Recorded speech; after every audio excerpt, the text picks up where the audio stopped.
Hello and welcome to Giant Mess, a super sloppy sports and entertainment podcast that's hosted by a giant mess. That's me, the Real Cinch Neal Lynch. I am a Giants and Mets fan who loves movies, TV, and comedy. On today's episode, we're going to be talking about the New York Football Giants. It's been a minute since I checked in with y'all on that. A month to be exact, about a month. So we'll quickly recap the Vikings game, the Raiders game, the Cowboys game, the whirlwind of action around our next head coach, Harbaugh watch, and we got him. Mission accomplished. We landed him in a wacky series of events that could be a turning point in a franchise. And you know what? Scratch that. It will be a turning point in the franchise. No coulda, woulda, shouldas anymore. No what ifs. And it all stems from Justin Tucker getting rub and tugs. So without further ado, let's get started. All right. Quickly recap the Vikings game. I don't need to spend a lot of time on this. Heading into the game, we knew that they were tough against the pass, but not so tough against the run. And that had to be the game plan going in, is we're going to run the ball. And we did. We didn't necessarily run it too much with Jackson Dart, and I think that rubbed Jackson the wrong way. What a segue, going from rub and tug talk with Justin Tucker to Jackson Dart getting rubbed the wrong way. A lot of rubbing. If you ain't rubbing, you ain't racing. Is that the expression? So, I guess there was some post criticizing Mike Kafka's play calling, and Jackson Dart liked it, and it's like, all right. Well, this looks like this is not going to be the path to success for this franchise. Mike Kafka, as much as he brought a degree of accountability and whatnot to the team after Brian Daboll's kind of somewhat lax approach to discipline, it does not seem like he was able to really rally the troops. I mean, you watched like Hard Knocks. I watched Hard Knocks, NFC East, HBO Max, and my God, dude, it's like anytime a Giants coach would speak, and I don't know, I'm probably reading too much into the reactions, but like I look at how the players are reacting, when they do the cutaways to Dexter Lawrence or Darius Slayton, a lot of the veteran guys, it just looks like they are checked out when Mike Kafka talks. And when a lot of the Giants coaches talk, I think the only relationship that I saw that really felt like there's something there that they showed was Jackson Dart and Shea Tierney. But I think Jackson Dart can get along with anybody, dude. And we'll get to, how John Harbaugh's hiring is going to impact that. Jackson Dart just seems like a guy who can pretty much get along with anyone, and a fiery competitor who wants to run the ball, wants designed runs. And Kafka was hesitant to do that in the Vikings game. Dart's coming off a concussion. He when scrambling against the Pats, gets walloped. And so I think, Kafka was very cautious, overly cautious. And I have no issues with that, dude. You're coming off a concussion. Let's pump the brakes a little bit. We're out of the playoffs. We're not making the playoffs. So let's not get hurt in a lost season. So we saw it in the Raiders game. He started to dial up more design runs, and it was super successful. But yeah, you take away that threat, and maybe Minnesota was able to tap into that and see that and know, like, okay, we've heard the narratives, we've seen the narratives, the stories about how the Giants want to protect Jackson Dart, and so they're not going to call as many design runs, and so we don't even have to view him as a threat in the run game, and we'll let Singletary and Tyrone Tracy carry the ball, knowing that, sure, we might give up some yards here and there, but we're not going to give up explosive plays on the ground, and we're not going to give up touchdowns on the ground. That Brian Flores defense, dude, just ferocious against the pass. Just the top 10 unit, borderline top 5 unit against the pass. Not so much against the run, but, I think, and they finished 9-8, man. 9-8 with a J.J. McCarthy playing some really bad ball for most of the season. not the entirety of his starting tenure, and getting hurt and injured repeatedly, not being able to get the ball to Justin Jefferson. And their backup, Hosmer, he wasn't able to do much of anything either. So that was a very boring, depressing game. I mean, it took Jackson Dart more than a quarter to attempt his first pass and almost an entire half for him to get a completion. It's by far, heads and tails, no doubt about it, the worst game of his career. I mean, he's only rookie season, but it's his worst game so far, and you hope that's just a blip on the radar, mirage.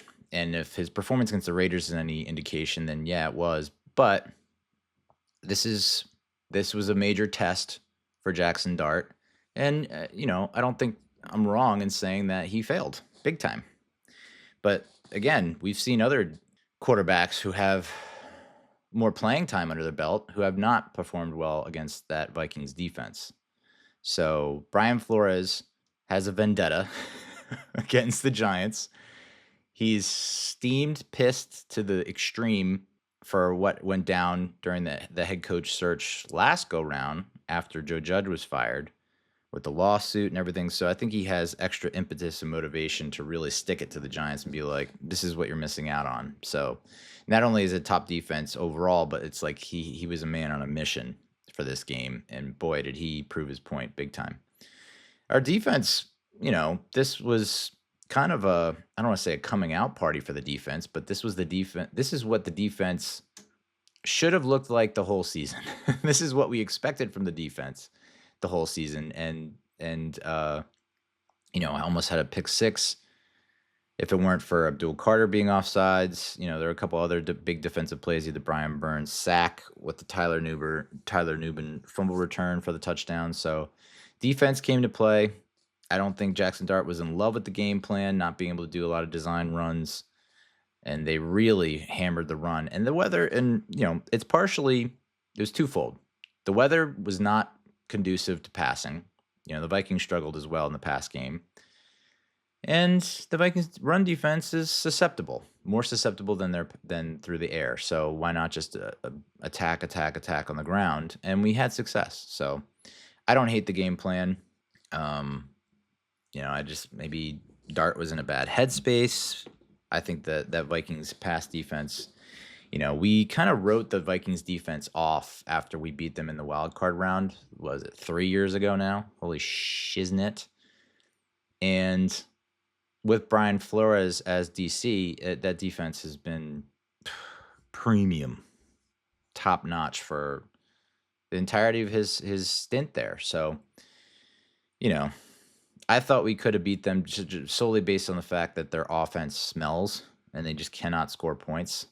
As evidence, I've been following them loosely because I had Justin Jefferson on my fantasy team, and it's just like to not be able to get your top wide out the ball is insane. But this is what we're dealing with. So that was the Vikings game. That was one of the more forgettable games. Historically, I've said this before, but we're terrible against the Vikings in the regular season, at least. And it's a different story in the playoffs. I think we have a better record against them in the playoffs, but Jesus Christ, in the regular season, Eli struggled against them. Daniel Jones was not great against them. And now Jackson Dart is not great against them. So it's like death taxes stinking against the Vikings. But then shook that off and went into this game against the Raiders, which was I guess you could call it the toilet bowl, the tankathon bowl, tanking for the number one spot, number one stunner. You have Max Crosby being placed on IR, even though he's completely healthy, posting videos, doing Jordan fadeaways and Kobe Bryant fadeaways on his, I assume it's his personal basketball court, but looking good. Posting that, being pissed that he's not allowed to play. So the Raiders sat a lot of people, a lot of healthy scratches, a lot of inactives because they want the number one pick, and they're not ashamed to say it. If you look at the spectrum of NFL franchises, it just feels like the Giants are on one end and the Raiders on the other in terms of how they run operations. The Giants, John Mara has been adamant, we're never going to tank. I will not stand for it. I'll fire anyone who's actively tanking. And the Raiders are like, no, we're tanking, dude. Big time. We want the number one spot. So, number one pick. So, it's nice to see the team be successful. It is nice to see that.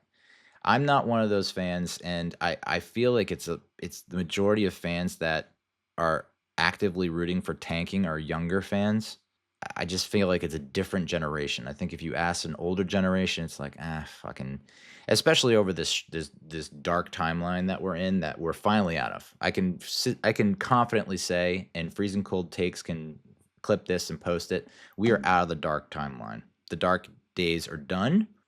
We're no longer in the ice age. We're thawing out. We're warming up. We're heating up, because that's what this losing culture does to a fan base.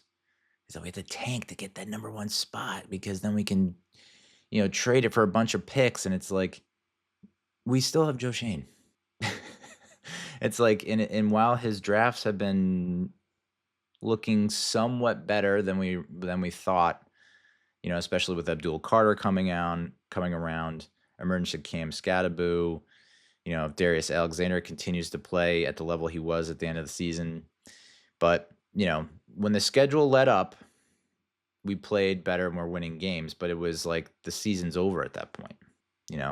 If we're in the playoff hunt and we come out and win these games, well, then that's a different story. But the fact that we're already out of playoff contention, a lot of these teams are playing backups. They're not trying. They're trying to take a look at what they've got for the future in terms of prospects.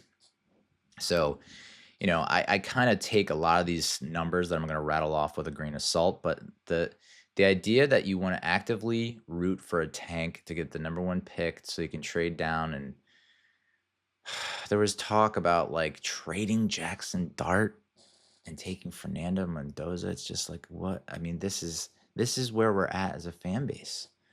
This is the fucking insanity that we're going through right now. Is that we just reek of desperation as a fan base that will try to trade, like legitimately all season. It was talking about Jackson Dart as a franchise quarterback. There's no doubt in my mind. To, oh, well, he had a shit game, can't stay healthy, shit game against the Vikings, trade him. It's like, what? I feel like that there's going to be a software program that's going to emerge that probably AI driven, where it's like, simulate the Giants 2026 offseason, trading Jackson Dart, and see how shit goes. Just play that out, and then we can have the results and we can share it with all those idiots who are proposing trading Jackson Dart, and then getting upset that we won over the Raiders and we lost the number one pick. It's just like, I can't get behind that. I just don't give a shit, because it's one thing if, I don't know. My point is, we've had so many losing seasons. We had so many top draft picks over the course of this losing stretch slump, decade long, and like, what has it gotten us? And it's mostly because of the GM, and it's mostly because of the coaches and the organization. So it's kind of like, all right, so we get the number one pick, we trade down, we get more picks, and then what? We miss on those picks. One of them maybe plays okay. It's just the faith and trust in the organization to do right with those picks.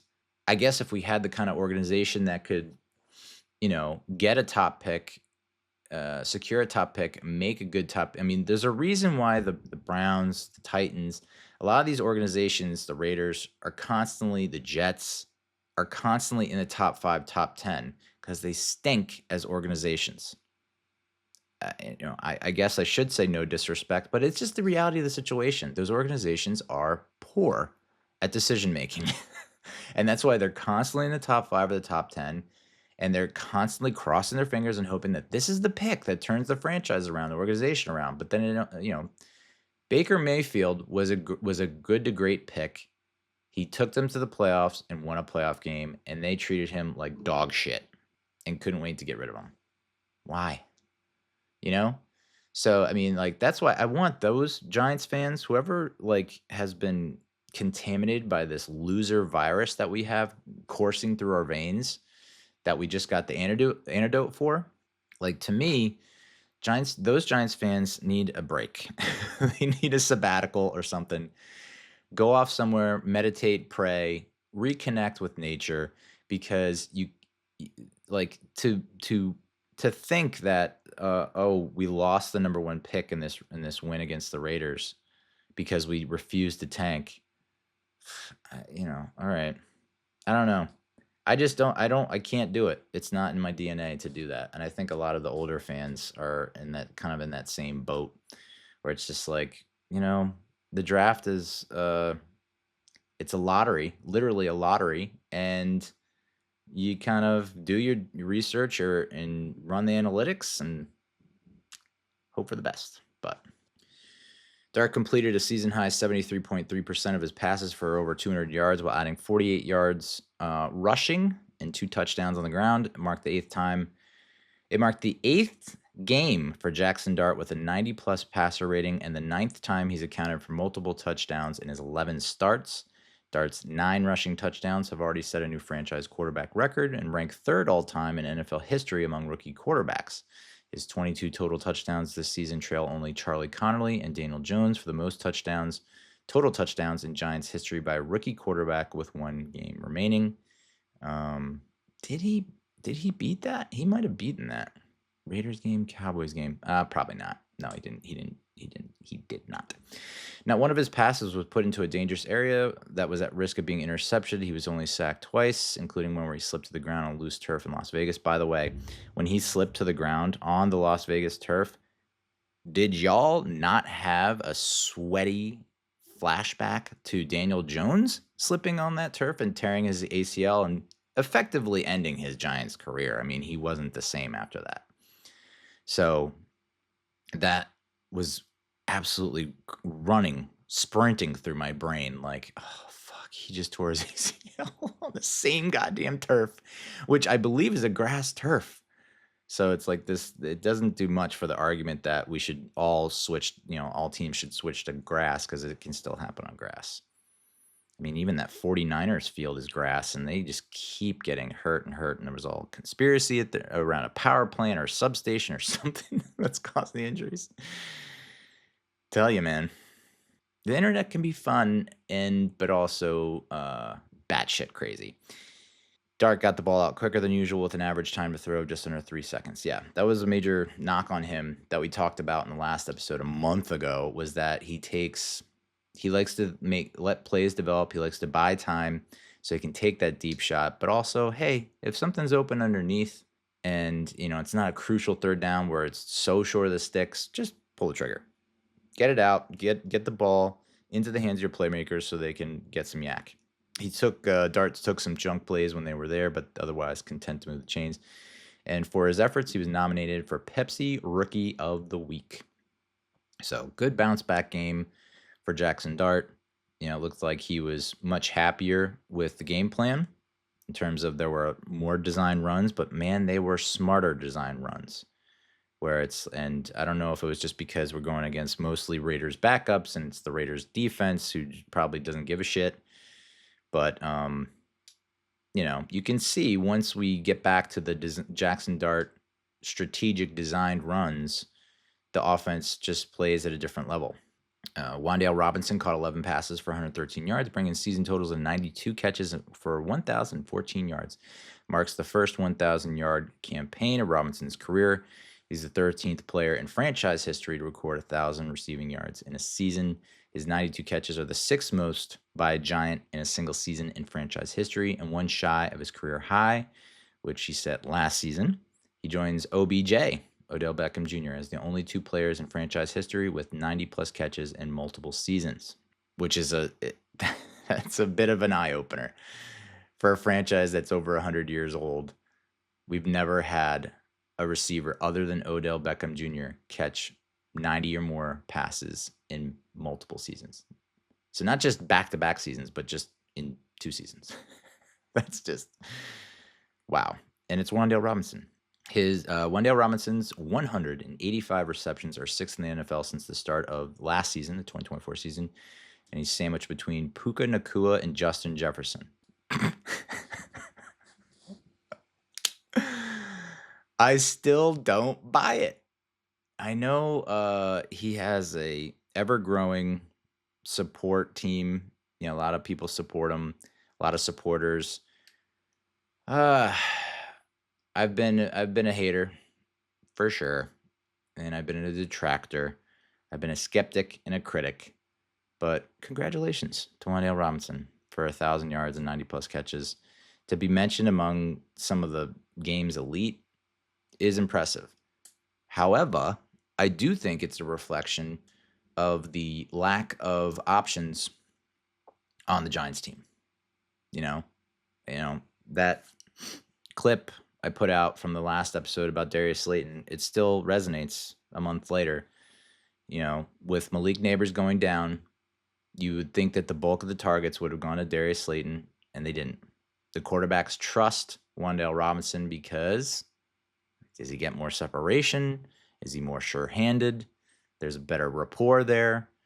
It's just they're in a quagmire. They're in a tough spot with Darius Slayton. So my guess is now that Harbaugh is on board, who knows if Joe Shane stays at GM, but I think one of the top directives has to be, we got to either restructure his contract big time or trade him, which I don't know if anyone will want to trade for him, but got to unload some of that contract because it's eating up your salary cap, and it's not like we have a ton of salary cap. We'll get to that in a sec. But, hell of a season from Wan'Dale after a very weird season last year where it's like 90-plus catches, but like 700 yards receiving. It's like, ugh. So at least this year they got back to what we kind of saw in 2022 and 2023, which was, the short stuff I hate. I absolutely hate a lot of the short stuff that they've designed for Wan'Dale. It's just awful. I like getting him down the field by any means possible. Just get him down the field.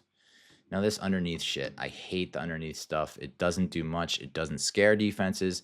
The down the field shit, that scares defenses, and that loosens them up, and then that could help you with finding someone else.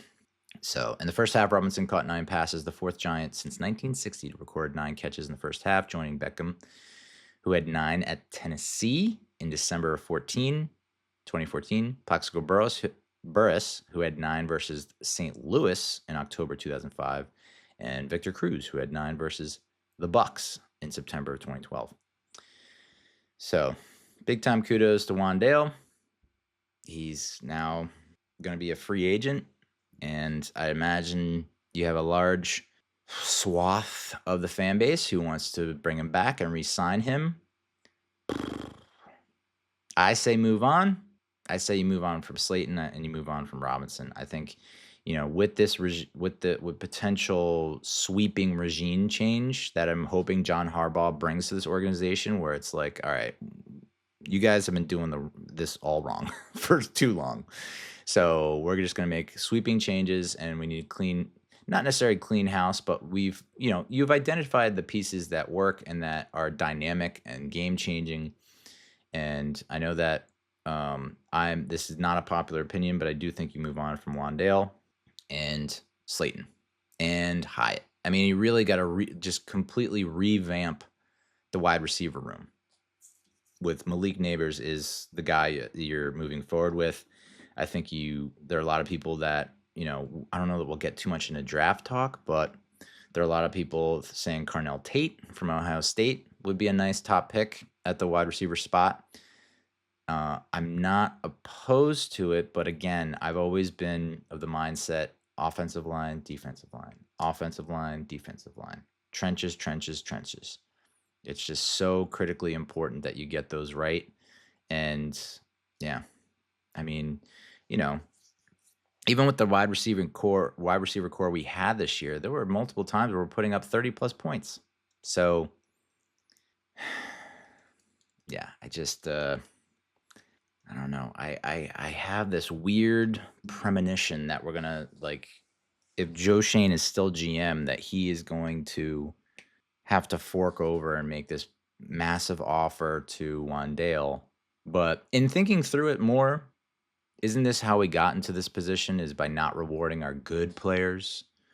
I think that's, I mean, Jesus, we just saw last night. I saw Leonard Williams in the Seahawks divisional round game against the 49ers. I saw Leonard Williams having a blast. Julian Love making plays. Those are two guys that you probably, in retrospect, you probably should have kept. If you keep Saquon, if you keep Xavier McKinney, are we in this hole? I don't think so. You wouldn't have to go after a Javon Holland and overpay for him. Our defense would at least not be bottom of the barrel. Maybe it's mid-tier. And maybe we don't lose 4 or 5 games in the fourth quarter. And maybe we're a contender. We're in the hunt at the end of the season. And then Dable's not fired. So, I don't know. Everything happens for a reason. So, but that's the argument against moving on from Wan'Dale is like you've had so many good players, the best players that you've let walk. And then you've rewarded players who maybe you shouldn't have. Daniel Jones, Darius Slayton. So there's a case to be made. I'm not 100% against Wan'Dale. I think I'm leaning towards no. But if they do re-sign him to a big contract and he's able to continue to put up these numbers, especially with Malik Neighbors back, well then feed me all the feet and all the crow that I can handle. I'm willing to take that L to see him continue to be this top elite wide receiver. I mean, he's like, what? I think someone said he's statistically the best slot receiver in the game or something like that. Third best. It's just wild because I don't know. I just don't think defenses really view him as a threat. But I could be wrong. I hope I'm wrong. Brian Burns totaled 4 tackles, 3 QB hits, 1.5 sacks, and a tackle for loss. He moved the season sack total to 16.5, which ties JPP, who did it in 2011 for the 4th most in a single season by any Giant. Burns now has 30 QB hits in the year, tied with Leonard Williams, who had 30 in 2020 for the most by any Giant since QB hits began being tracked in 2006. So I'd love to know what that freaking number would be for LT and Strahan and Leonard Marshall, OC. Abdul Carter recorded 4 QB hits, 3 tackles, 2 tackles for loss, and a half sack. Carter's contributed to a sack in 4 straight games, the most consecutive games by a Giants rookie since 1982. Carter has recorded 22 QB hits this season, the most by a Giants rookie, and tied for the 7th most by any rookie since 2006. That other rookie, Houston's Will Anderson Jr., who absolutely terrorized the fucking Chargers in that wild card round. And if Abdul Carter is Will Anderson Jr., we're in good shape. Marked his 2nd straight game of 4 QB hits, and Carter now has 13 QB hits over his last 5 games. According to Next Gen Stats, Carter generated a career-high 9 quarterback pressures and a 30% pressure rate against the Raiders. 7 of those were quick pressures under 2.5 seconds, which brings him up to 44 quick pressures on the season, the most in the NFL, and the 12th most by any player in a season since 2019. So that's pretty cool, dude. Abdul, absolutely, it's just like a switch turned on for him. He went through that really dark down period where it was just like, he got the bust label thrown on him, and then you had people defending him and like, well, look at the pressures, and it's like, all right, the pressures are there. I guess amongst rookies, he's all right, but it's not exactly the impact we were hoping for. It's like there is an impact, but it's not quite as visible or, that momentous. And Carter finished the season so strong that let's just hope it carries over to the next season. If it does, then you can see the Giants defense just plays better when he and Burns are at the top of their game, and you don't have to worry so much about Dexter Lawrence. So Brian Burns made the Pro Football Focus Team of the Week, along with Dane Belton, who had himself a day. I'll say it again. I said it last time. I'll say it again. Dane Belton needs to be reassigned. That is an example of a guy, I don't want to say glue guy, but a solid performer and an excellent depth piece that if every position had a Dane Belton as backup, we're going to the Super Bowl. That's the goal. Obviously, Tyler Nubin's still your starter, although Dane Belton has made a case like maybe, Nubin's not the starter moving forward. But if you can get a Dane Belton as backup at every position, we are making the playoffs and making a deep run. That's the kind of player he is, and that's the kind of player we need as depth, because the depth is pretty thin once you get past a lot of the starters who maybe shouldn't be starters. Deontay Banks also made the Pro Football Focus Team of the Week as a special teams player, returning that kickoff for a touchdown. Oh boy. He played somewhat better in the last 2 weeks of the season, but like, are you really like, is that his role in the team now? Is just you are the kickoff returner? I mean, he has a tremendous amount of success returning the kicks. Is he okay? Like, do we just cement him? Like he's the guy that's going to be our kickoff returner, and and then he's a good depth. Hopefully he's good depth, because he's just not a starting corner in the NFL, even though, he played better against lesser competition. That's why it's really hard to look at this performance, and it's a weighted performance, meaning like the teams we were facing, none of them are actively trying to compete. Vikings, Raiders, Cowboys, all for the most part out of the playoff race, not playing for anything. So it's hard to really measure and judge performance during these last two games, Raiders and Cowboys, because it's like, Cowboys, like, they benched or they sat Dak Prescott up the first half. It's like, I'm surprised he even started. So, it's like Banks is playing better, but then, okay, we're not really facing teams that are really going for it. Bobby Okereke produced 7 tackles, 1 tackle for loss, 1 pass defended, and 1 interception, which he returned 47 yards. The pick marked Okereke's first interception since he picked off Mac Jones on November 26th, 2023. So 2 years. Bobby O has, at that point, had 137 tackles, 5th most by a Giant in single season, trailing Antonio Pierce in 2006, Mike Barrow in 2003, Blake Martinez in 2020. And I don't think he was able to surpass his tackle total from 2023. He had 149 in 2023. This season, the Giants' offense has rushed for 21 touchdowns, tied for the 3rd most in franchise history. They had 21 in 1950 and 21 in 2022. The only 2 seasons the Giants rushed for more touchdowns were in 1930 and 1985. They had 27 rushing touchdowns in 1930. Probably because the forward pass wasn't a thing. I would guess. And then 85, that was Joe Morris's breakout year. I think he made the Pro Bowl. He had 21 rushing touchdowns. Holy moly. So, again, you look at the numbers and you're like, oh, Bobby O, he finished so strong and da-da-da. But you're at this inflection point, right? Where with Wandale and Bobby Okereke and a lot of these guys, where it's like you're paying them the amount that you are paying Bobby Okereke, you need him to be a top echelon linebacker. Like, and I meant to do research on this, but if you look at like his average annual value and like the production that we get out of him versus other similar contracts for other players, you look at his PFF grades, which we went over last episode.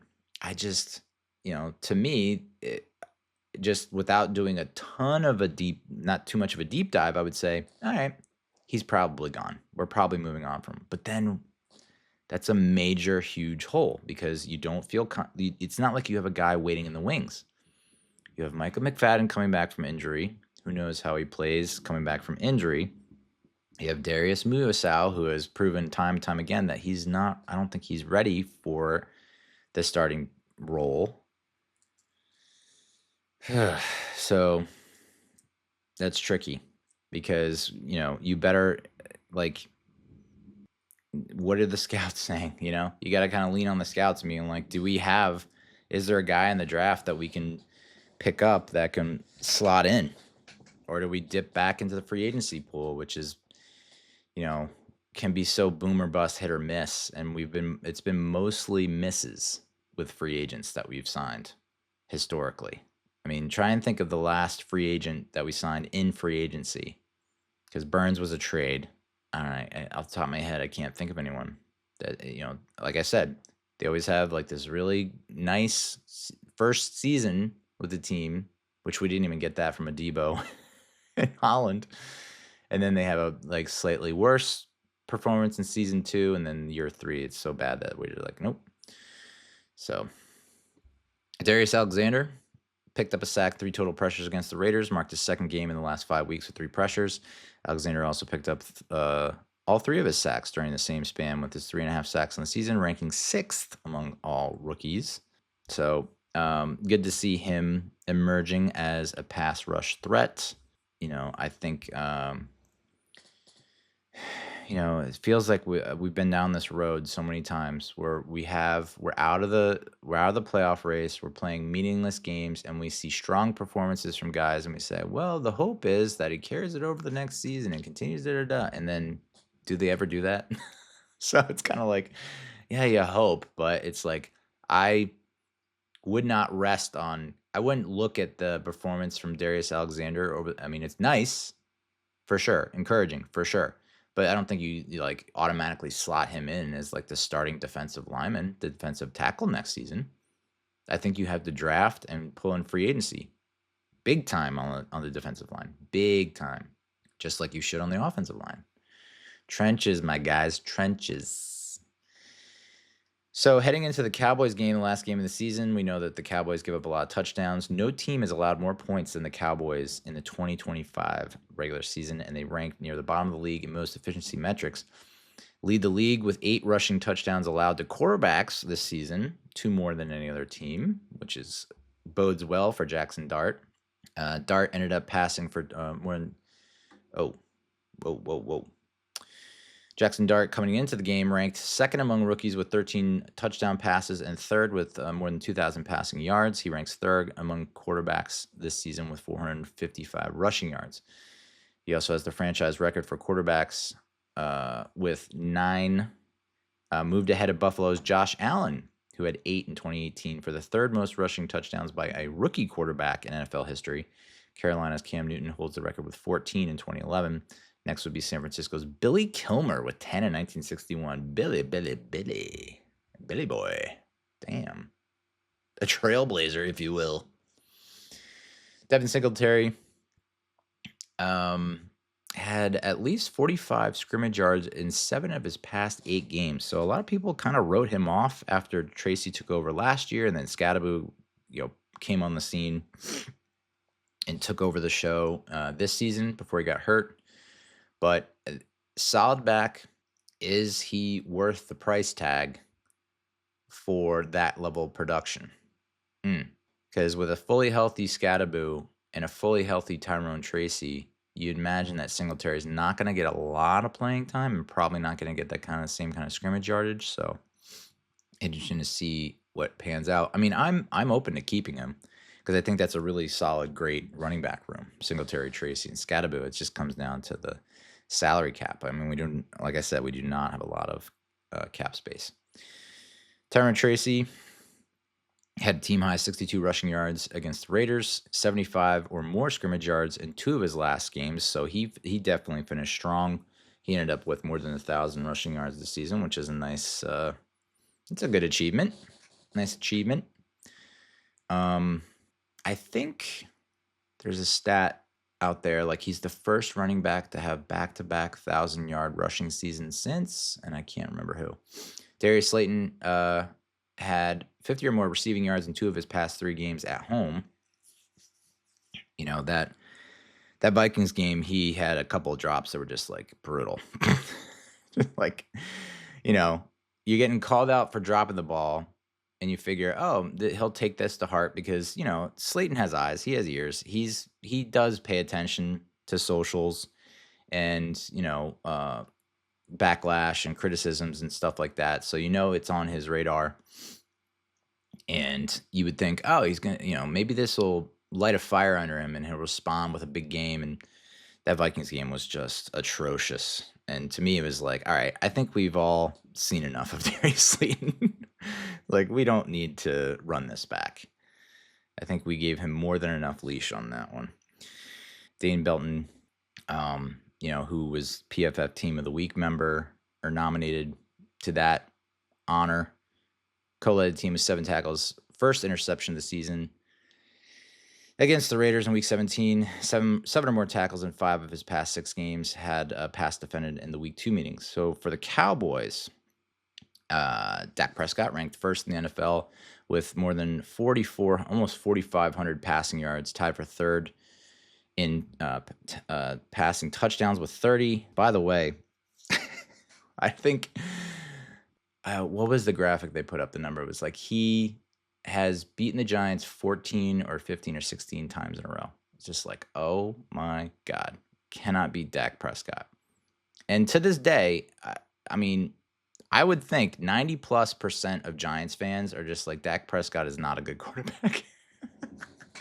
We just refuse to admit that Dak Prescott is a good quarterback and that Jalen Hurts is a good quarterback. It's like, maybe if we get a little saucy, bend a few elbows, take down a couple drinks, adult bevs, we might say, yeah, he's all right. But we're never gonna say he's great or elite. He's just not. He's also like the franchise leader in passing. That happened too. He became the franchise leader in passing yards, total passing yards. The Dallas Cowboys, who have had Roger Staubach, Troy Aikman, Tony Romo, and now Dak Prescott is the leader. And you could say, like, that's just an evolution of the game.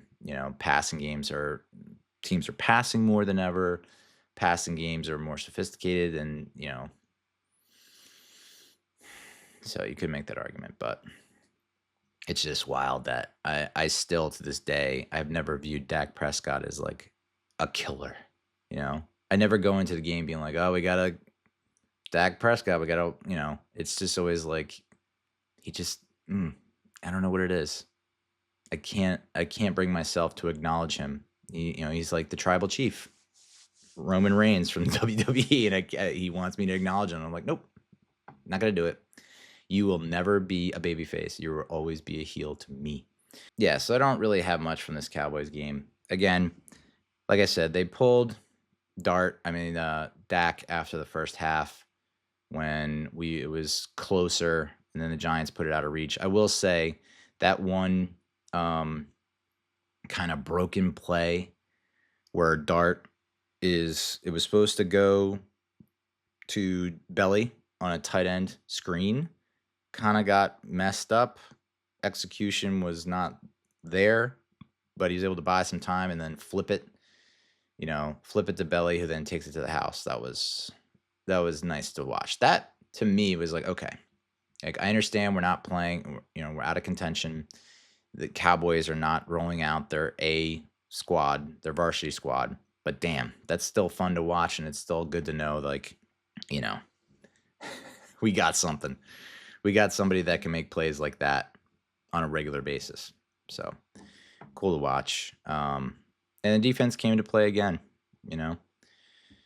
Oh, Ben Sauls is another player that I think, it's not like we were asking a lot of him. We were not asking him to drill a lot of long field goals, but it's just nice to know that you can line up for a 35-yard field goal and he'll make it. That's good to know. I don't, at the very least, I think you bring him back and have a competition for the starting kicking position role. I think he's done enough in these final couple games that it's better than what you got out of Younghoe Koo. It's better than what you got out of any other kickers that we rolled out there. So I think he's earned himself an invite just by being accurate. Again, 23-yard field goal, 35-yard field goal, 30-yard field goal, 45-yard field goal. It's not like we're asking a lot out of him, but the fact that he hasn't missed, it's good to know. I think the Jackson Dart touchdown throw to Tyrone Tracy Jr., again, Dallas secondary, not great, but that's a great throw from Jackson Dart, and it's a great adjustment by Tyrone Tracy. And then that 2-point conversion with Devin Singletary was a thing of beauty as well. I really like the play call there. Is it something that they would have called in a closer game where, there are bigger stakes, higher implications? Maybe not, but it's just nice to know that because the offense got away from that a little bit. Like the Lions game and even maybe the Packers game, but the Lions game, Kafka like emptied the barrel. Like he really everything, including the kitchen sink. He was throwing out all kinds of crazy plays in that game, and then we kind of got away from it after that Lions game, and so it was good to see it come back and a little bit here, And Singletary, I mean, that's a great play by Singletary because it's like he's kind of faking the run. There's no one open. He's patient. He's patient. He's patient. He's buying time, and then to be able to find Slayton and have an accurate throw, pretty impressive. So that's why it's like I'm not too keen on just saying, yeah, adios, Devin. Like I do think, he does provide. It's not like he's who is that other free agent running back we got from Carolina? Dave Gettleman. It was like Jonathan Stewart, I think it was. Like whose sole highlight with the Giants was farting in the backfield. The towel goes up because he sees his fart during a preseason game. That was the extent of his contribution to Giants lore. So yeah, I wouldn't mind holding on to Singletary. And then Singletary caps the day with a 6-yard rush. So a 34-17 win against the Cowboys. Just haven't beaten the Cowboys. Cowboys are favored by 3.5, which whatever. We had 25 first downs, rushed for 161 yards and a touch, 230 yards through the air, and 2 touchdowns, 4 sacks, which is not great, but we were missing Andrew Thomas, Marcus Mbo filling in there. I think Illuminor might have been hurt a little bit, so we were banged up on that offensive line as well. But 382 total yards, good to see. And we were 8 of 14 on third down. Hell yeah. And we won the time of possession. Dallas was 2 of 8 on third down. So Joe Milton did not have a good day. 7 of 13, 73 yards, but a pick. He had a 38.3 rating. Rushed 4 times for 43 yards. Jaden Blue, who I mentioned, 16 carries, 64 yards, a touchdown. And Ryan Flournoy was the top receiver for the fucking Cowboys. Again, this is what I'm talking about. Like, is Pickens playing? Is Ferguson really playing? Is Lamb playing? They're not really playing. So Dart ended up with a 110.2 passer rating, which was awesome. Gunnar Olszewski. This is where it's tricky because it's like he made some plays at wide receiver. You could argue he made more plays at wide receiver in the final couple games than Darius Slayton. I mean, Olszewski had 9 targets, 8 catches, 102 yards. So to me, he feels like he could be a nice outlet. It just seems like he is able to manufacture explosive plays with Jackson Dart as quarterback and with Jameis Winston as quarterback. So I am on board for Gunnar in 2026. I think he should see more snaps as the number 4 receiver. Slayton had 9 targets, but only 4 catches for 34 yards. So, meh. Ugh. Jadeveon Clowney, my God. 3 sacks, pass defended. He had himself a day. Shamar James had a half sack, 13 tackles for Dallas. Osa Odiguzua also had half a sack. And Logan Wilson had pass defended, 7 tackles. 3 QB hits for Clowney, forced fumble. James Houston had 5 QB hits. Whew. Bobby Okereke, he had the interception. So again, it's like, where was this all season, dude? Where was this kind of play from Bobby O all season? I feel like we say that at the end of every season, where guys who have been underperforming for 3 quarters of the year all of a sudden have a decent last quarter, and we're like, well, it's like it's interesting because it must be recency bias that we keep thinking that these players might turn around and be something the following season. If they have a dominant first quarter and then they stink, underperform the last 3 quarters, then we're like, all right, we can probably write them off. But with a strong finish, it kind of murkies the waters. Dane Belton, 13 combined tackles. Hell yeah. Bobby O at the fumble recovery. Rico Payton had 7 combined tackles and a pass defended. Darius Alexander, 4 tackles. Raheem Lane had a tackle for loss as a safety. Paulson Adebo, 1 pass defended. Brian Burns, 1 QB hit. So it wasn't like this. Darius Musa had a pass defended. It wasn't like any kind of really dominating performance from the defense, but they were able to, get off the field on third down, which is good to see. Brandon Aubrey missed a field goal. It's so funny. It's like you couldn't miss the field goal when it mattered. It's just always the case. Like when it matters, they nail it. When it doesn't matter, they miss. So, but Ben Saul's 4-4 from 3. 4-4 field goals, 2 of 2 on extra points. That's it's basic shit, man. Just make your kicks. Ugh. So it was kind of like, I don't know. I like seeing the team do well. You just have to keep it in perspective and not blow it out of proportion and say like, oh, these last 2 games are the reason why we should keep Bobby Okereke. But we've been burned by letting good-ish players. It's just like, has Bobby Okereke been a good player the past 2 seasons? I don't think so. He's been average to below average, which is not what we need. So that was the end of the season, and then we had the head coaching candidate shortlist that was thrown around. It was Packers DC Jeff Hafley, Colts DC Lou Anarumo, Commanders OC Cliff Kingsbury, Seahawks OC Clint Kubiak, Notre Dame coach Marcus Freeman, which I was just like, of those, I was like, we're gonna get a college coach in here now, and so I wasn't like too pumped or amped about any of the candidates, to be frank. And I'd mentioned projected cap space. Giants have, of the teams in the top 10 of the draft, top 10 picks of the draft, the Giants have like the 3rd least amount of cap space. So the Raiders have a ton of cap space, more than $106 million. The Titans, right there with them, $109 million in cap space and 8 draft picks. The Raiders have 10.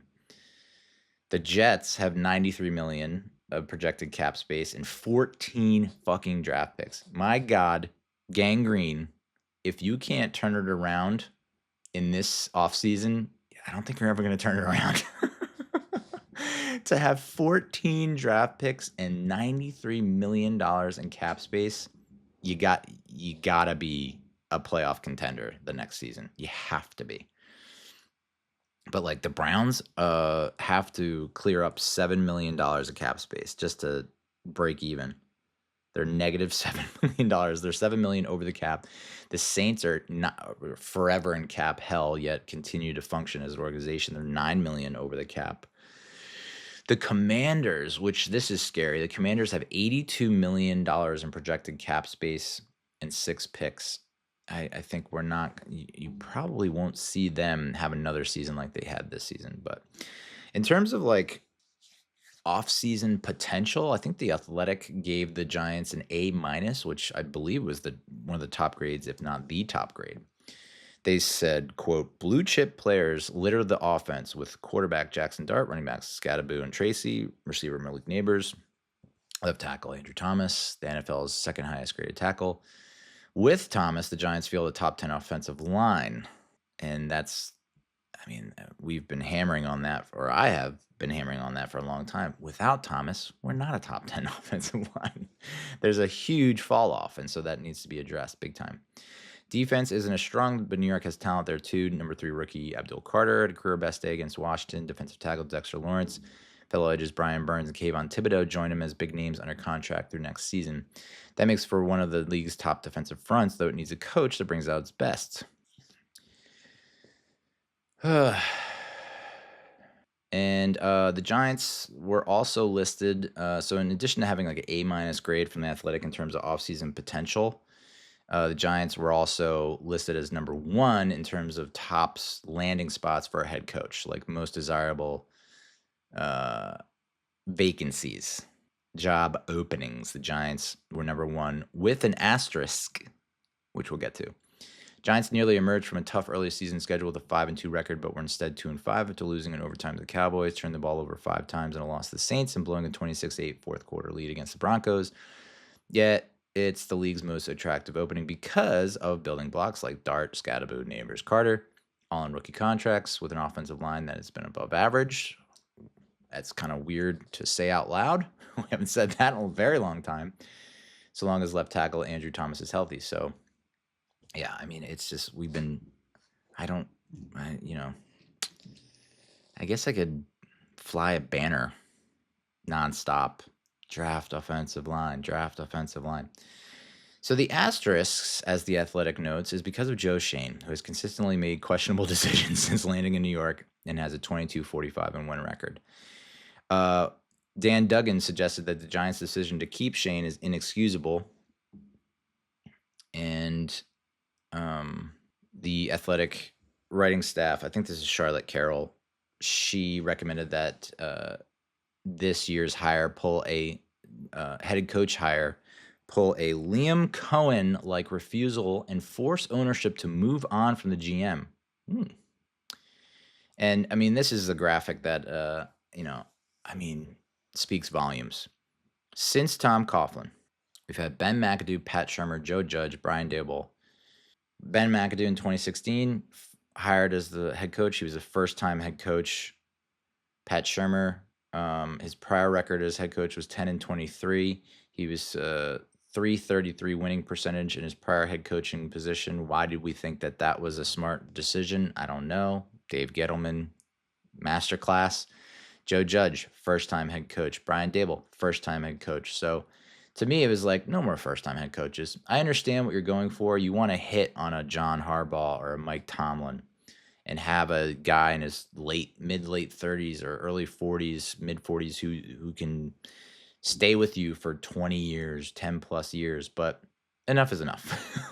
Let's just go with a proven winner, a guy that has been there before, and more times than not, more seasons than not, just doesn't know how to lose.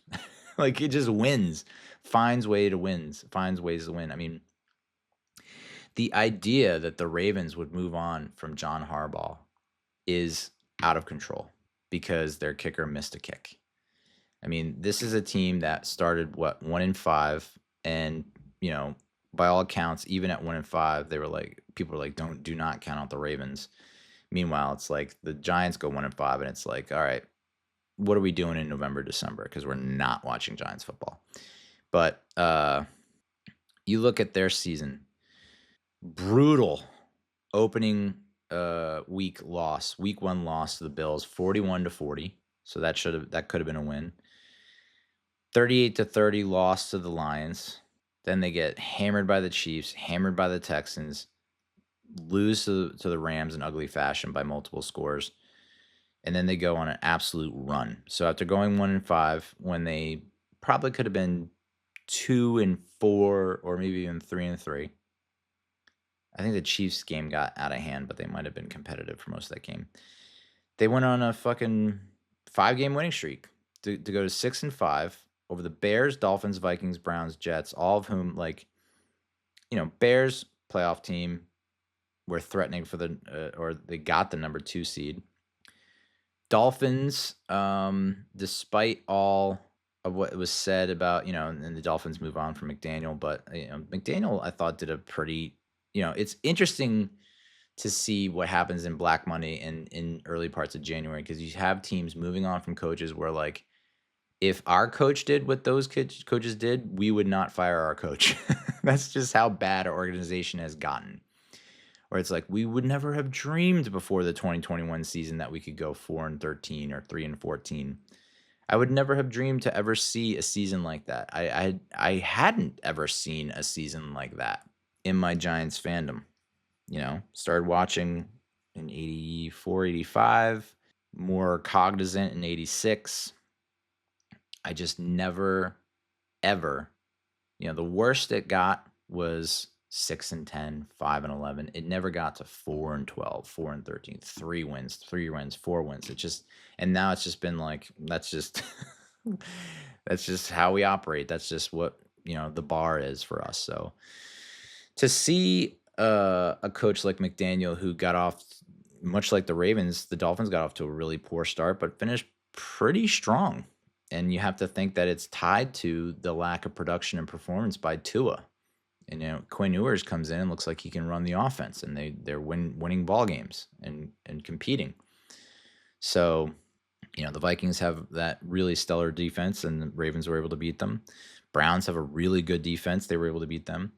And then they lose to the Bengals and the Steelers. Shut out the Bengals.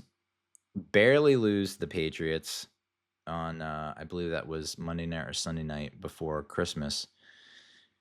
Absolutely shellac the Packers. I listened to that game on the radio, and I was like, okay, the Ravens are a threat. If they make the playoffs, they could make some waves and, put a hurting on some. But I guess it's more of a reflection on the Packers than it is the Ravens, because the Packers were actually banged up big time. They had a lot of illnesses, sicknesses, and injuries and whatnot. So I think I don't even think Jordan Love played. Malik Willis played, and I think he got hurt. So, and then to come out against the Steelers and to be in a position to win, and then to have your kicker, who's only on the team because your starting kicker went to a bunch of massage parlors and pulled a Deshaun Watson. It's like, there's that great meme or post that was going around on X, or it's like that last field goal that Loop missed, where it's like in between the goalposts, Tomlin fired, outside the goalpost, Harbaugh fired. It's like, it's wild as a Giants fan seeing that kind of stuff circulating. It's wild that I can't wrap my head around the idea of Eagles fans, Steelers fans, Ravens fans, because for Steelers fans, you make the playoffs on a missed kick, and then you get your shit pushed in against the Texans, which the Texans are just, they have one of the top defenses, if not the best defenses. And to start a fire Tomlin chant, like, what are you talking about? This guy went to the playoffs with Russell Wilson as a starting quarterback and Justin Fields. I mean, Kenny Pickett. I mean, over the hill, Ben Roethlisberger. Like, it's bonkers and bananas that Steelers fans would be that out on a head coach who just doesn't have losing seasons and always makes the playoffs. I mean, okay, sure, you're one and done in the playoffs, but like, I just don't think other coaches would even be in that position. So I don't understand, and you have to defer to Steelers fans, Ravens fans, or Eagles fans because they're watching every game and more, obviously more tuned in. But like, just from an outsider's perspective, from a Giants fan's perspective, it's like, it's laughable. It's laughable that these people would be like, yeah, fire Harbaugh, fire Tomlin, fire Sirianni. It's like they just keep winning and going to playoffs. You just gotta get to the postseason, and then who knows from there, right? So, so wild, the butterfly effect, that if Tucker doesn't do what he does and he is playing in that game, does he make the kick? Although Tucker was, big reason for them moving on from him was he was not the same Mr. Automatic that he had been for so long. And you have to think that maybe these allegations were really haunting him and affecting his play. But, it's just like, if he's in, he makes the kick, the Ravens go to the playoffs, we don't have our head coach, our franchise-changing head coach. I literally went from, before that missed kick, it was like, looking at the candidate pool, looking at the list of candidates and just being like, I just don't see, I cannot get excited for a lot of these guys. I just don't see it. I don't see it. I remember being on a group text, and one of my guys was like, he was asked, like, who do you want to see? And he's like, give me Harbaugh or Tomlin. One of them will be fired, and we should pick up whoever gets fired.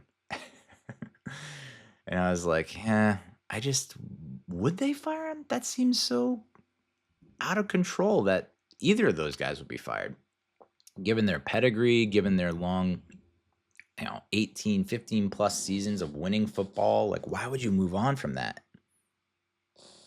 And yet they're both gone.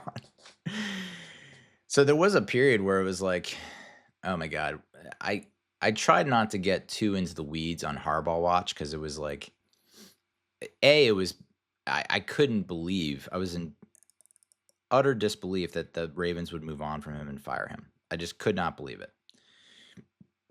And then B, it's like, okay, well then, as soon as that news came across the wire, it's like, Giants have to be all in. Giants have to be all in. And they were, and they went all out. And, huge credit to Eli Manning, who got on a call with Harbaugh, Tom Coughlin, who got on a call, even Brian Daboll, I guess, gave some encouraging messages to John Harbaugh. And it's like, shout out, credit to Brian Daboll, but it's like, Brian got a lot more leash. Daboll got a lot more leash and flexibility and slack than the previous coaches, So it's nice of him to do that, and Coughlin, who didn't end on the best terms. So it's good to see that people kind of rising above their own ego and pride and trying to help the franchise, because boy, did we need this. We went from very hazy, murky future, uncertain, doubtful, to rally around another first-time head coach. It's like, you don't know what you're getting into. This could be another McAdoo or Judge or Daboll. But to go all in on Harbaugh, it's like, you get him, you're guaranteed a playoff run. You're guaranteed to make the playoffs. Guaranteed. So the only thing that, that were the reports that, like, okay, Miami's got more bankroll. They've got more deeper pockets than the Giants. It's like, do they? I don't think they do. And then it was like, well, he wants to pick his own GM, and the Giants have already said that we're retaining Shane. So again, the Giants organization and front office getting bit in their own ass, which is not a saying. Just like shooting themselves in the foot. All you have to do, like, by you saying you're retaining Shane, now are we going to lose out on John Harbaugh because you decided to stick with this general manager who has not had the best track record, has made more mistakes than he has, more losses than wins, not just from a record standpoint, but from a like individual decision making standpoint. Like, a lot of L's on his resume in terms of free agency and the draft. So it's like, are we really going to fucking lose out because Harbaugh wants to pick his own GM? That was one of the main conditions of his ideal landing spot. And it's like, and I'm not so sure that since we hired Harbaugh that Shane is automatically guaranteed to be GM. It almost feels like, all right, we got the coach, and he's done wonders for helping to secure John Harbaugh. Thanks for your service. But if Harbaugh's like, no, you're not the general manager for me, it almost feels like they're not going to fire Shane. They're just going to like move him to another role. And I don't know what that role would be, but it would not be general manager. And then Harbaugh decides who the general manager would be. But the Dolphins that was a serious threat after McDaniel gets canned, because McDaniel wasn't fired right away. They kind of waited a bit. And so once that opened up, it's like, oh, well, he either gets along with the Dolphins GM and then there was, if LaFleur is fired, then he'll go to Green Bay because he has a good relationship with the Green Bay GM. And so there were a lot of, I don't even know what you would call it. There was some competition there, and there were some legitimate options that was like, were threatening our opportunity to bring him in. But to be able to get that deal done, I told my friend, he texted me, and I was like, I had a little pep in my step. And it's the first time in a long time that I have felt good about the Giants franchise. I have not felt good about the Giants franchise. I mean, I guess you could say January 23. I was like, we're in good hands. And then it just went to shit. So, but even then it was like cautious optimism. This is not cautious optimism. This is like, fuck yeah. We're going to the playoffs. Like there's no if, maybe, hesitation. Like, no. Automatically, we're going to the playoffs. My God. John Harbaugh has a 614 win percentage. 180 wins and 113 losses. I didn't realize he was 63 years old. I thought he was younger than that. But, man, if you can get – I was saying if you can just get 5 good years out of him and then transition to whoever's in his lineage or tree that he trusts to take over the reins, I'd be fine with that. But he is signed for a 5-year deal, $20 million a year, which is a shit ton of pay for a head coach. But you know what? I think head coaches, they deserve more money with the shit that they have to deal with. And, the amount of responsibility that they have to handle. So I have, people are like, whoa, scoffing. And I'm just like, no, worth it. Worth every fucking penny, $20 million a year. Every penny, worth it. In Baltimore, Harbaugh had just 3 losing seasons in 18 years. Compare that to the Giants, finishing below 500 in 11 of the 14 seasons since Coughlin won the 2011 season Super Bowl. Yeah, so, could not be more excited, could not be happier. It's like I said, pep in my step. It was a new day, a new dawn, new era. I was just like, I told my friend, like, flowers, I can smell flowers again. Like colors, I can see colors again. I can, like, all my senses, nothing, before it was like those antidepressant commercials with the before they start taking antidepressants, and like everything is muted and gray and kind of just blurry and blending together. And now everything's vibrant and popping. You can see the path and there's sunlight, the clouds have parted, colors popping. It's just like everything is right in the world. It's like for the first time in a very long time, it's like we got this. I have like 100% confidence that he's going to turn things around. 100% confidence. And now the big questions remain. It's like, I know a lot of people are pushing for Carmen Brasillo to stay on the staff. You cannot underappreciate what Carmen Brasillo did for this offensive line and turning them around. So it'd be nice to keep him, but if Harbaugh has his guy that has a better track record, it's like, trust Harbaugh. Whatever Harbaugh says, we do. Just give him keys to the kingdom and let him cook, because he has seen winning football for 2 goddamn decades. He knows what it looks like. It feels like it's second nature to him. It's just instinctual at this point. Because I tell you what, I watch Hard Knocks, NFC East, and I watch some of the other coaches speak. Friggin' Schottenheimer, dude. The Cowboys head coach, Marty Schottenheimer's kid, who's my age. I don't know why I'm calling him kid, but like, he talks and he speaks, and that team listens.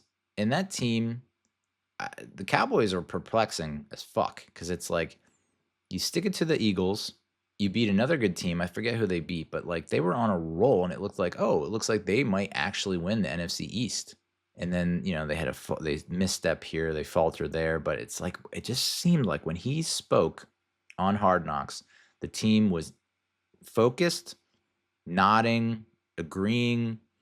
Even like the Eagles, it's tough to get a pulse on what the players actually think of Nick Sirianni.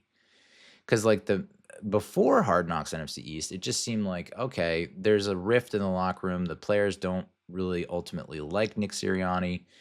But then you watch Hard Knocks NFC East, and it's like, it seems like he's saying things, and they cut to the player reactions and they're into it and they like it and they're jiving with it. Even the Commanders, like not just Dan Quinn, but like the position coaches.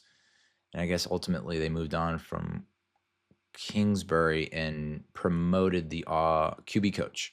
But it's like you hear the coaches speak and the players are, you can tell they're invested. They're buying in.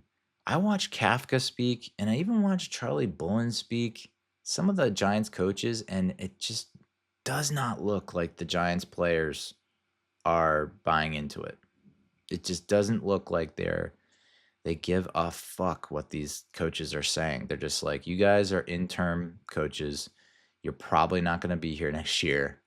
Nothing you can say or do at this point can save your job. So I'm just going to mentally check out. That shit will not happen with John Harbaugh. I just know that much. So yeah, I mean, to say I'm excited, understatement, because I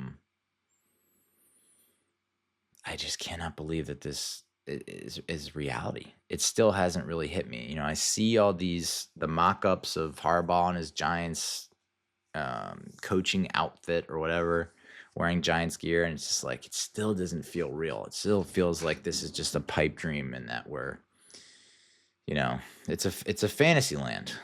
And he's going to speak on Tuesday of this week. I'm recording on January 18th, Sunday, 2026. And he's going to speak on Tuesday, so that'll be good. But like, he's already had some quotes come out that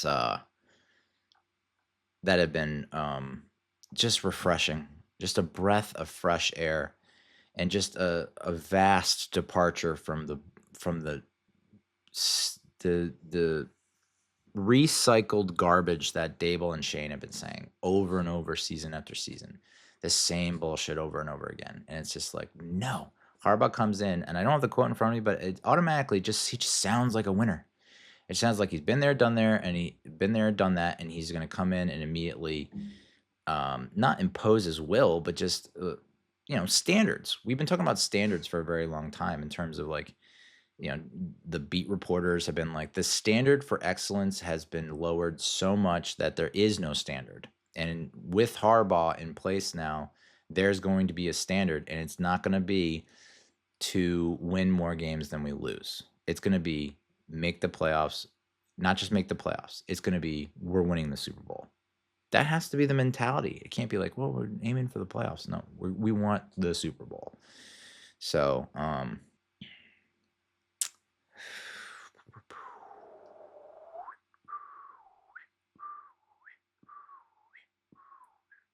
we have the number 5 pick in the upcoming draft. I think the Ravens have always drafted really well, and that's a major reason why John Harbaugh has only had 3 losing seasons out of 18 is because they draft well. I think about a lot of the, just going back through my head of like the guys that I wanted to draft, it feels like the Ravens would always draft the guys that I wanted, like that center, Tyler Lindenbaum. I know that's kind of a random, obscure name to throw out there, but I was like, the Giants should draft him. And of course we didn't, and the Ravens did, and he's, a really solid, if not one of the better centers in the league. So, I forgot to mention this. Wan'Dale Robinson became the first player 5'8" or shorter to surpass 1,000 receiving yards in a season since 1990. That's pretty cool. I forgot to mention that. Might be. Other stories as we wrap up here. Fucking Russell Wilson, dude. There was a story circulating that Russell Wilson had revealed that he had like a grade 2 tear in his hamstring that he suffered either in week 1 or week 2. And it was never documented or revealed.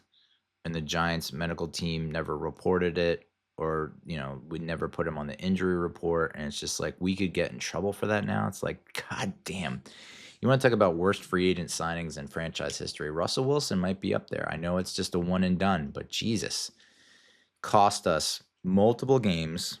It might cost us, I don't know. it could be a draft pick or something like that. So, I'm just looking through my notes here. Oh, the Theo Johnson, another young player being young, dumb, and full of cum. Just like Theo Johnson was ruled out for the Week 18 game amid illness questions, and then he shows up courtside at a Knicks game. It's just like, but we're not actively tanking, but he's super sick. But he's not wearing a mask.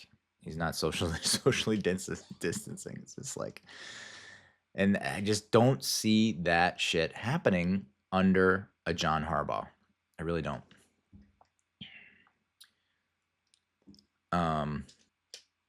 Yeah, that final regular season finale win was dedicated to John Mara, who's battling cancer, which I thought was nice. And our 2026 schedule was announced. I forgot about that. So we can look at that real quick now that the season is over. 2026 opponents, obviously, Cowboys, Eagles, Commanders, home and away. Our home opponents, we have the Browns, Saints, Cardinals, Niners, Jags, Titans. So, who knows what you're going to get with the Browns? I mean, the Browns defense, Myles Garrett breaking the single season league record for sacks, surpassing Michael Strahan, which, and I think TJ Watt tied Strahan too. So now Garrett's the record holder.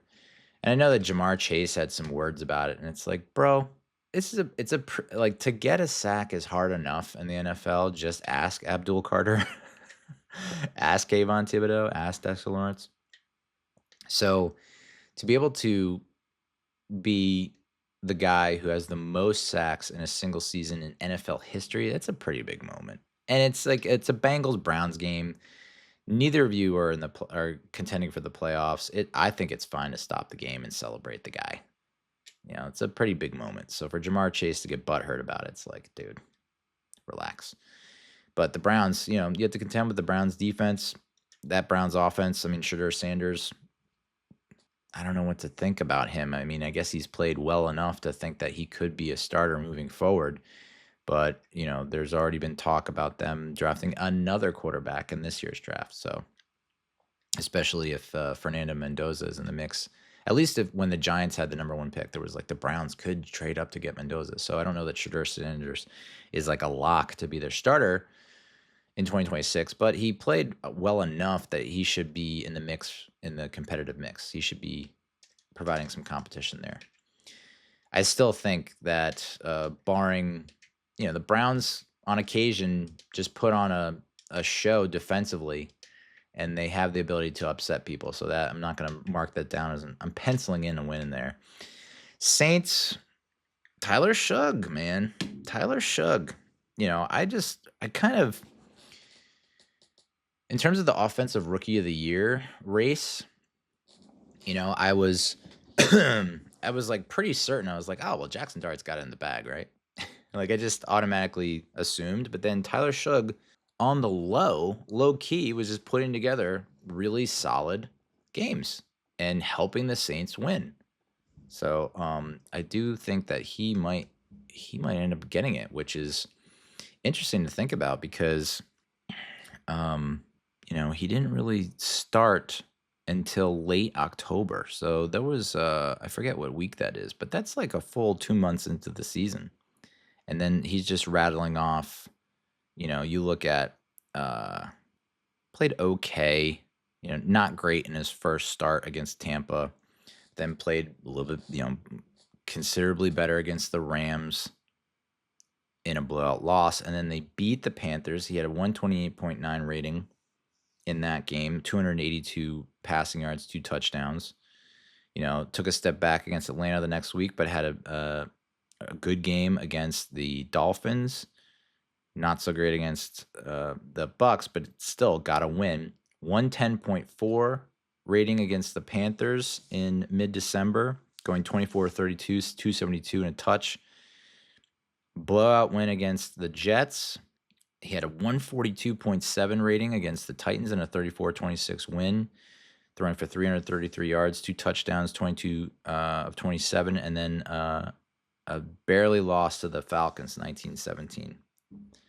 Had a pretty decent game there. So I don't know. It kind of feels like, he finished with, I think he finished with more passing yards than Dart in less starts. 10 touchdowns, 6 interceptions. So it doesn't really jump off the page, but 91.3 rating, 3 game-winning drives, 7 approximate value. So maybe he's not a lock for the Offensive Rookie of the Year, but I still feel like,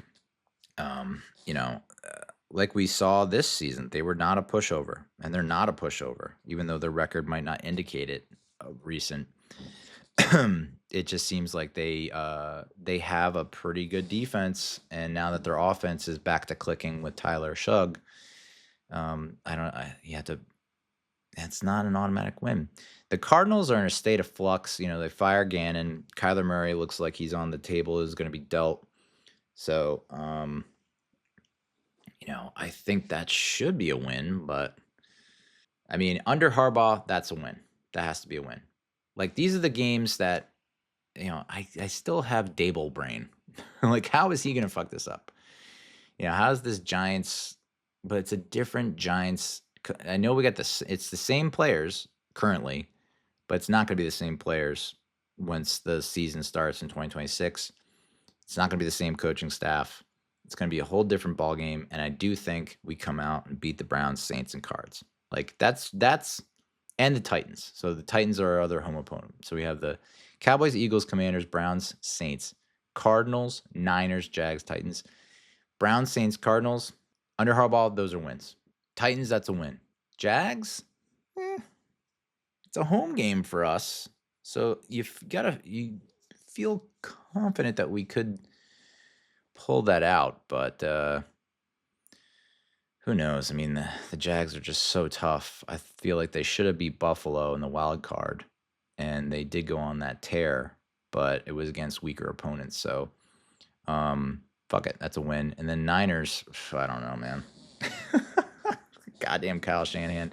I know the Niners didn't really come out and look that great against the Seahawks, getting their doors blown off, but to go into Philly and beat an Eagles team that, hey, as much criticism as the Eagles get, as much vitriol is being spat out by the fan base, that's still a really solid team. I mean, that defense is just so good and just got better as the season went on. It's just the offense is spotty.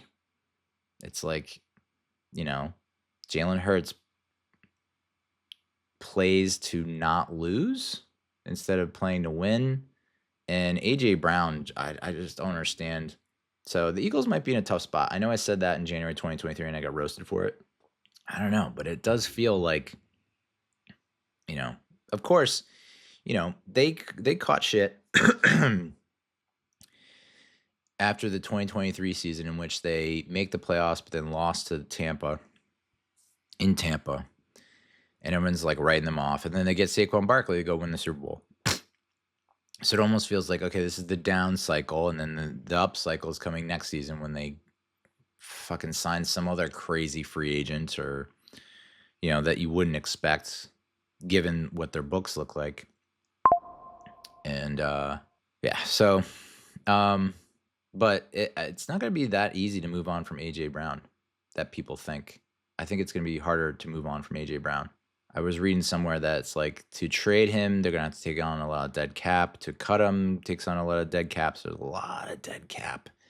And after his performance against San Francisco, where he's dropping balls, deep balls, like crucial contested catches, and he's not hauling it in, I think the fans would definitely want to move on from him. And Sirianni. Sirianni feels like they could move on probably easier from, but A.J. Brown, not as easy. Eventually, you got to figure eventually that would catch up with them, with all the deferred payments. And, they're similar to the Dodgers. Like, the Dodgers have so many deferred payments. Like, that has to catch up with them at some point, no? So, but the Niners, I mean, I have so much faith and confidence in Kyle Shanahan that it'll be close. It'll be close. And it might go into overtime. And maybe we do pull it out, just because that's the Harbaugh effect, baby. And then away, we have the Cowboys, Eagles, Commanders, Lions, Texans, Colts, Rams, and Seahawks. Woof. Oh, boy. That is a horrific away schedule. I mean, the Lions, everyone wants to write them off. Oh, they didn't make the playoffs. But Jesus, that offense is just next level high octane. The Texans defense is, just so dominating and domineering, dominatrix, whips and chains and shit that I don't see us coming out of that. It's going to be a slobber knocker, as John Madden would say, and I'm looking forward to it a lot, but I find it hard for us to escape with a win, but if we can, baby, watch out. Colts will be interesting. Colts are in a interesting spot. Daniel Jones goes down with the torn Achilles. My guess is he has to be. He's not going to be making it back from week 1. Even when he does, you can see the writings on the wall. Like, I don't think he's going to be playing at the level that he was before the injury. And he was already banged up before the Achilles. He had something going. He had like a broken fibula or something, femur, hairline fracture. So who knows if he's even going to be the starting quarterback for the Colts. The Phillip Rivers storyline was so nice and inspiring. I just love seeing him all pudgy and like can't move around. It's like me back at quarterback. I felt like I was watching me quarterback the Colts, and I was just like, yes, so nice to see an old like myself go out there and still be able to sling it. So the Colts are an interesting spot. I mean, they, started 7-1, 8-1, something like that. They have the run game, they have the offensive line, they had a defense, and then they pick up Sauce Gardner and it goes to shit. So I'm gonna go on a limb and say that's a win. Rams, I would love to stick it to the Rams in LA. That would be good. That's a good litmus test. If we can we've shown that we can compete with the Lions when it mattered, because the Lions were still in the hunt at that point, and we almost came away with a victory, but just could not stop Jahmyr Gibbs. You have to figure that's going to change under Harbaugh. So to go into Detroit and win, to go into Houston and win, to go into Indianapolis and win, great, great, great. You go into Los Angeles, not that that's like a crazy environment, but to beat a Rams team, okay, you have my attention. The Seahawks, oh boy. I mean, after watching them just dismantle the 49ers in brutalizing fashion in the divisional round, I do not see us coming away with a win. That's a different Seahawks team, man. That's a Seahawks team that is just firing on all cylinders. I mean, that Rashid Shaheed trade is looking like an absolute A-plus move. Sam Darnold slinging it, JSN. They have that defense, not exactly Legion of Boom, but adjacent. Julian Love, Leonard Williams. So I don't see us winning there. But goddamn, I put the floor on our wins for 2026 at 10. I would be shocked if we go 9-8. Shocked. And that was the ceiling for this year. I was like, there's a road to 9-8 and maybe a playoff spot. Next season, 9-8 is a failure. 10-7 is the floor. We don't make the playoffs. That is a fail. That's just where we're at with John Harbaugh. That's how we're seeing things and feeling things. So I don't know how I would have felt about getting Kevin Stefanski. It's like, he's 2-time coach of the year, but feels like is he just another Brian Dable in sheep's clothing? Other big news. I don't know if there's any other big news. I just, Mike McCarthy. It's funny, like people have said, you put Mike McCarthy against, like stack them up side by side comparison, Mike McCarthy and John Harbaugh, like they're pretty fucking similar. But Mike McCarthy doesn't feel like a guy that is changing cultures or changing the way it happens, and I just don't see I don't know. I can't put it into words, and it's unfortunate because strictly by the numbers, side by side, they're basically almost like the same dude. I just have way more confidence in John Harbaugh. So I guess Brian Burns got snubbed from first team All Pro, which is, just par for the course. If we're on a winning team, maybe he goes first team All Pro, but because we're on such a shit team, like, whatever. Dable interviewing for the Titans coaching job. Tennessee, what the fuck are you doing? What are you doing?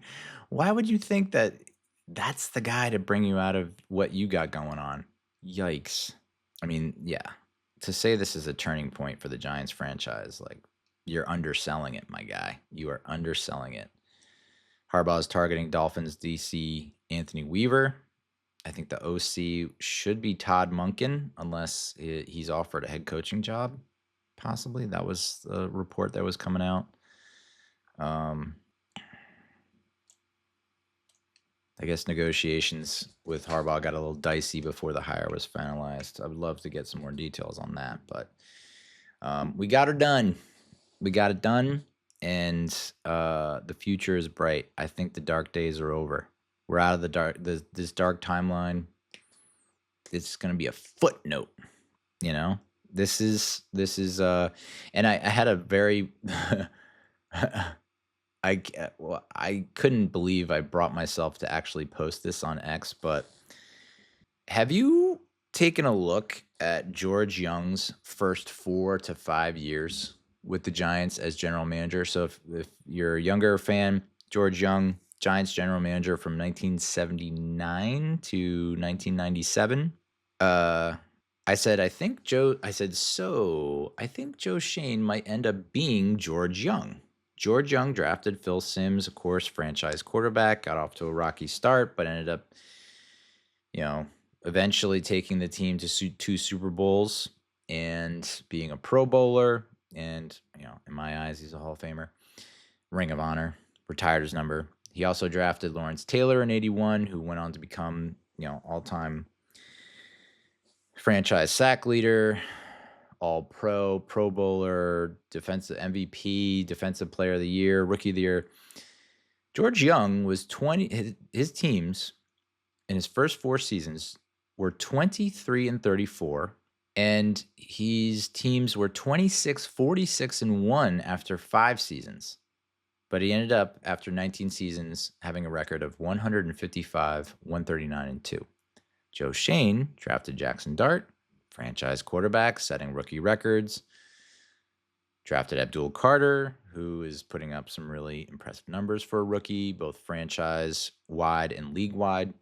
Joe Shane, 23-45-1 in his first 4 seasons. So, if Harbaugh decides, you know what, I talked with Joe Shane, and yeah, I can work with him, I don't hate it.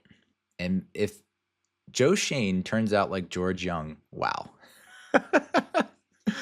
That would be pretty fucking sweet. So that's the hope here. And as much as I've been like, fire Shane, you can't retain Shane based on his decisions, having lived through the George Young era and seeing how he's able to build teams after a really rough beginning to his tenure, the first 4 to 5 seasons, to know that he turned around after season 5. Maybe Joe Shane is the long-term solution. But yet it's really up to John Harbaugh. What do you think, Harbs?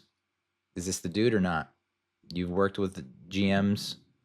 You know the league. You know executives. You know it works. Does he have the vision? Does he have the resolve? Has he learned from his mistakes? Because it doesn't seem like he's learned from his mistakes.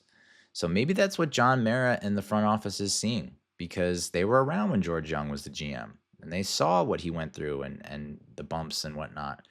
And so maybe that's the thought there, is that they think that Joe Shane is the next George Young.